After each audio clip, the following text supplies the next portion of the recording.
Bon, là déjà, sur la personne, les conséquences sont claires, hein. En général, l'enfant du milieu souffre toujours un peu plus que l'aîné ou que le dernier, hein. C'est un peu ce qu'on a entendu. Mais les risques sont là, c'est-à-dire que c'est un vécu d'injustice. Et je disais tout à l'heure, nos actes parlent plus que nos paroles. On ne s'en rend pas compte, mais quand on préfère un enfant, c'est au détriment des autres. Les autres vont se sentir délaissés, les autres vont se sentir mal aimés. C'est vrai, quand on est enfant, on profite, hein.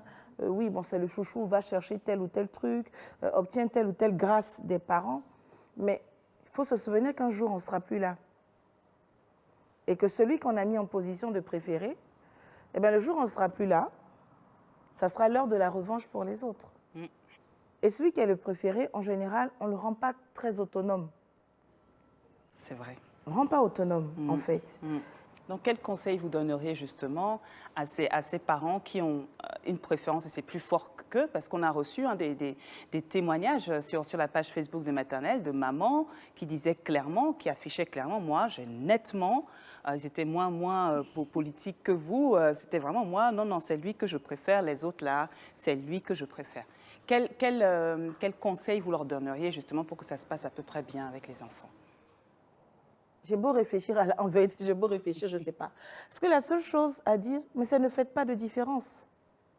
Soyez juste, soyez équitable. Bon, le cœur d'une mère, c'est comme une vaste pièce et qui se découpe à l'infini. C'est-à-dire que j'aime un enfant, j'en aime un deuxième, ça ne change rien à l'amour, c'est toujours la même chose, c'est toujours le même cœur qui va se démultiplier à l'infini. Mais comment faire pour être équitable dans l'amour ou pour être juste quand celui-ci porte une histoire particulière que l'autre n'a pas? J'aurais du mal à répondre. Peut-être que développer des stratégies compensatoires. Voilà. On prend conscience du fait qu'on préfère un par rapport aux autres, mais comme les autres, on les aime aussi dans une certaine mesure, on trouve des rituels, des petites façons de faire. Pour que l'injustice ne se sente pas. Pour que l'injustice ne se sente pas. Et ça, c'est de la responsabilité du parent de faire en sorte que l'injustice ne se sente pas. Mais si on reste dans c'est mon préféré, l'autre non, on crée des blessures.